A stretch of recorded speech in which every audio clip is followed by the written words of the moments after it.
하나는 함정에서 지상 목표물을 공격하는 함대지 미사일, 다른 하나는 잠수함에서 북한 지상 목표물을 타격하는 잠대지 미사일이었다. 이 중 국내외 전문가들의 관심을 끈 것은 천룡이라 불리는 잠대지 미사일이었다. 군 당국이 공개한 영상에는 천룡 미사일이 캡슐에 실려 물 위로 튀어올라와 엔진에 점화된 뒤 목표물을 족집게처럼 정확히 타격하는 모습이 담겨 있었다. 이 천룡은 한국 해군 최신형 214급 잠수함의 직경 533mm 어뢰 발사관에서 발사됐다. 천룡이 위협적인 것은 남포 인근 등 북한 코앞까지 은밀히 침투한 잠수함에서 쏠 수 있다는 점이다. 북한은 한국 해군보다 잠수함을 잡는 대잠수함 작전 능력이 떨어지기 때문에 한국 잠수함이 서해에서 평양 주석공을 향해 천룡 미사일을 발사한다면 북한 입장에선 속수무책으로 얻어맞을 수밖에 없게 된다. 천룡은 최대 사거리 1000km 정도로 미국의 토마호크 순항 미사일과 비슷한 정확도를 가진 것으로 알려졌다. 천룡은 지상에서 발사되는 현무 -3 지대지 순항 미사일의 잠수함용 버전으로 볼 수 있다. 한국 해군에는 아직 수직발 사관을 갖춘 잠수함이 없기 때문에 함대지 또는 잠대함 순항 미사일은 어뢰 발사관을 통해 발사된다. 해군은 2020년대에 3000톤급 장보고 -3급 신형 잠수함을 도입하는데 여기에는 수직발 사관 6에서 9기가 탑재된다. 천룡 등 순항 미사일이 탑재될 계획이며 현재까지 탄도미사일 탑재 계획은 없는 상태다. 최근 북한이 수중 잠수함에서 잠수함 발사 탄도미사일 사출 시험에 성공함에 따라 잠수함 탑재 미사일에 대해 관심이 쏠리고 있다. 잠수함에서 발사되는 미사일에는 크게 탄도미사일과 순항미사일이 있다. 탄도미사일은 순항미사일에 비해 탄두 중량이 크고 사거리가 길며 요격이 어렵다는 게 강점이다. 반면 크기가 커 3000톤급 이상의 대형 잠수함이 필요하고 정확도는 떨어지는 게 단점이다.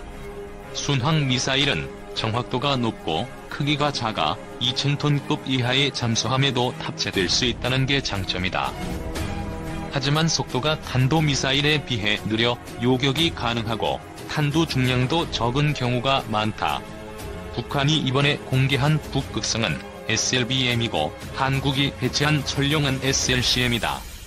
북극성은 구소련이 배치했던 SSN-6 미사일과 유사하다. 길이 8.9m, 직경 1.5m의 최대 사거리는 2400km 안팎으로 추정되고 있다. 북한이 구소련의 SLBM과 유사한 미사일을 비교적 빨리 개발한 데엔 이른바 구소련 커넥션이 영향을 끼친 것으로 분석된다.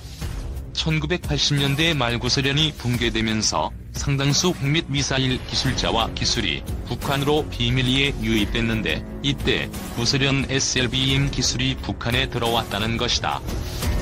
북한이 2007년 실전 배치했다고 국방부가 공식적으로 밝힌 무수단도 이 SSN-6 미사일의 지상 배치형으로 평가돼 왔다. 북극성은 무수단과 비슷하지만 무수단보다 길이가 짧고 탄두 형태도 다르다.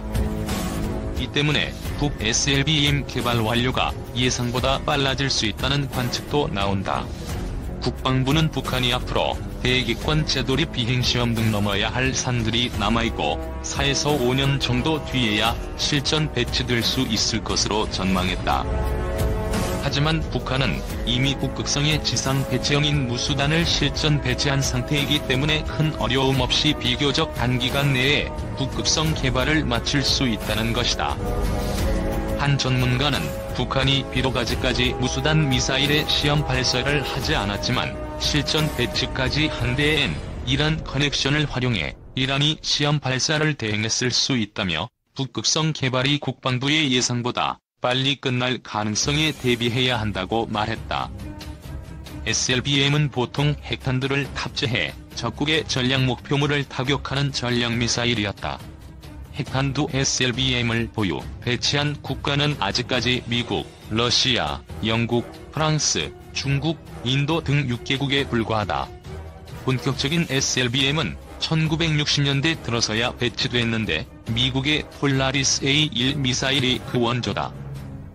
미국의 최신형 SLBM인 트라이던트 D-5는 한 발당 8에서 14개의 핵탄두를 장착할 수 있는데 핵탄두 한 개는 히로시마와 나가사키에 떨어진 원자폭탄 5에서 20배의 위력을 갖고 있다. 오하이오급 원자력 추진 잠수함 한 척에는 트라이던트 D-5 미사일 24개가 실리기 때문에 총위력은 히로시마에 떨어진 원폭 1600발의 위력에 버금가는 것으로 평가된다. 잠수함 발사 순항 미사일은 SLBM에 비해 훨씬 용도가 다양하다. 지상 목표물은 물론 함정도 공격할 수 있다. 함정을 공격하는 것은 보통 함대함 미사일을 잠수함에서 발사할 수 있게 개조한 형태다. 우리 해군도 209 및 214급 잠수함에서 발사하는 하푼 잠대함 미사일을 보유하고 있다. 지상 공격 SLCM으로는 미국의 토마호크 미사일이 대표적이다. 최신형 토마호크 미사일은 최대 1609km 떨어져 있는 목표물을 족집게처럼 정확히 공격할 수 있고 비행 중에도 목표물을 바꿔서 때릴 수 있다. 2008년 이후 부산 해군 작전사령부를 몇 차례 방문한 적이 있는 미원자력 추진 잠수함 오하이오에는 토마호크 미사일이 154발이나 실려있다. 오하이오는 한반도 유사시 토마호크 미사일로 북한의 주요 전략 목표물을 때리는 데 핵심적 역할을 한다. 러시아도 미항공모함 전단 등에 대응해 다양한 잠대함 순항 미사일들을 보유하고 있다. 러시아의 오스카급 원자력 추진 순항 미사일 잠수함은 미 항모 킬러용으로 만든 괴물과 같은 존재다. 수중 배수량이 1만 8천 톤이 넘는 대형 잠수함으로 강력한 잠대함 순항 미사일은 P700 그라니트를 24발이나 탑재한다. 그라니트는 길이 10m, 무게 7톤에 이르는 대형 순항 미사일로 최대 사거리는 550에서 625km다. 특히 탄두 중량이 750kg에서 1톤에 달해 순항 미사일로는 이례적으로 큰 탄두를 장착한다. 2000년 8월 러시아 북부 바렌츠해에서 침몰해 국제적 파문을 일으켰던 쿠르스함도 이오스카급이다. 러시아는 킬러급 등 재래식 잠수함에도 탑재할 수 있는 3M54 클럽 잠대함 미사일을 개발해 수출도 하고 있다. 한술 더 떠 김정은은 건국 70주년인 2018년 9월 9일까지 SLBM-2에서 3발을 탑재할 수 있는 신형 잠수함을 만들라고 지시했습니다. 전문가들은 북한이 금년 내 SLBM-1기를 탑재한 재래식 신포급 잠수함을 실전 배치할 가능성도 있다고 합니다. 하지만 북한은 은밀하게 장기간 수중에서 작전하기 위해 천리마식 총력전으로 원자력 추진 잠수함을 건조하려 할 겁니다. 추진체를 원자력으로 하는 원잠을 만든 다음 그곳에 SLBM을 탑재해야 진정한 전략 원잠으로 미국과 맞짱을 뜰 수 있다고 생각할 것이기 때문입니다. 참고로 SS에는 주로 핵무기를 탑재하지 않는 소형 원잠을, SSB에는 탄도미사일을, SSG에는 핵무기를 탑재한 유도순항 미사일을 장착한 원잠을 말합니다. 김홍광 NK지식인연대 대표는 지난 8월 31일 한국프레스센터에서 가진 기자회견에서 북한이 전략 잠수함 설계에서 3,000톤급 이상 잠수함 2척을 동시에 건조하고 있다며 이 가운데 하나는 원자력 추진 잠수함이라고 주장했습니다. 박근혜 대통령도 8월 29일 청와대 수석비서관 회의를 주재한 자리에서 북한의 SLBM 성공에 큰 우려를 나타냈고 새누리당 정진석 원내대표는 국회 국방위원회 전체 회의에서 한민구 국방부 장관을 불러놓고 SSN 도입을 공개적으로 요구했습니다. 이렇듯 청와대와 여당이 SSN 보유론에 힘을 실어주고 있는데도 한민구 국방부 장관은 필요성 등을 주장하는 분이 많아서 그런 것들을 유념해 국방부가 앞으로 전력화 등의 부분에서 살펴보겠다고만 답변했습니다. 이비역 장성들은 돈을 국회에서 주겠다는데도 남의 얘기하듯 하는 사람들이 이해가 가지 않는다고 분통을 터뜨렸습니다. 국방부가 엉거주춤하게 미국의 눈치를 보는 듯한 태도를 취하는 건 아마도 IAEA 사찰 트라우마 때문이라고 봅니다. 2002년 10월 제2차 북핵위기가 시작됐습니다.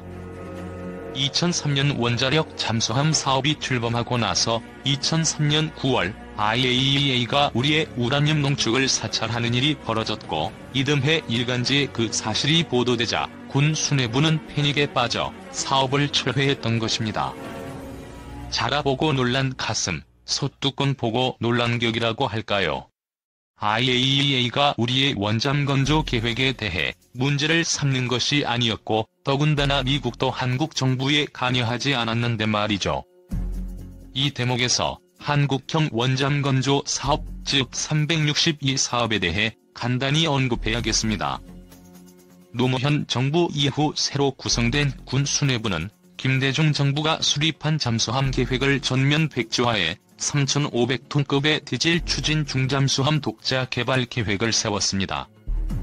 합참전력기획부장 시절부터 이지스함 사업 등 우리 군 첨단 무기 전력 증강 계획의 틀을 짠 조영길 장관은 취임 직후인 2003년 3월 계룡대 해군본부를 방문해 문정일 해군 참모총장에게 개인적으로 미국 원잠의 아버지 리코버 제독을 존경한다고 말하며 해군은 수건 사업인 잠수함을 키워야 한다며 원잠 건조 사업에 드라이브를 걸기 시작했습니다.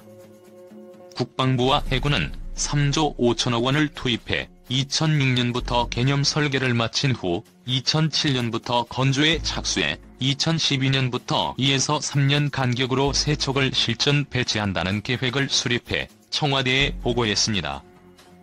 즉 원잠 개념 설계 허가가 떨어지고 원자력 추진장치 개발 계획을 국방부 장관에게 별도로 보고하라는 지시가 있었던 겁니다.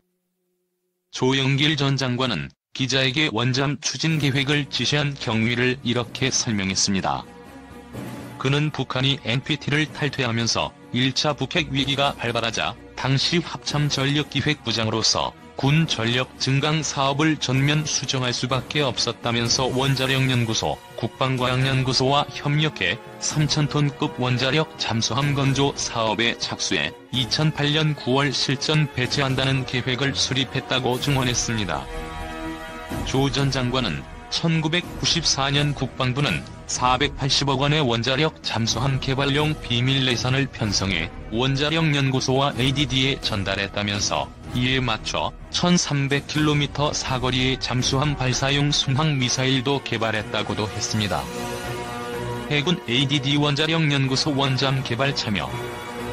조영길 장관은 2003년 5월 초 자주국방 비전보고 석상에서 원잠의 조기 획득을 지시했습니다. 결국 2003년 6월 2일 회의에서 국방부는 잠수함 장기 소요 계획을 전면 수정해 SSU 사업을 포기하고 원자력 잠수함 건조 사업으로 추진하기로 결정한 겁니다. 이를 노무현 대통령에게 보고한 날짜를 기념해 362 사업으로 불렀던 것이죠. 송영무 해군 기획관리 참모부장은 1990년 독일 화대부에 2년간 파견돼 209급 잠수함 인수를 담당했던 문근식 대령을 불러 당신이 잠수함 전문가이니 사업단장을 맡으라고 했다는 겁니다. 이를 위해 해군은 2003년 6월 해군 조함단 내에 원자력 잠수함 전담부서인 362 사업단을 설치해 설계 및 건조, 무장과 관련한 각종 현안 검토, 작전 요구 성능 수립 등을 담당하도록 했고, ADD에 박모 박사를 팀장으로 하는 잠수함 설계팀을 두었다고 합니다.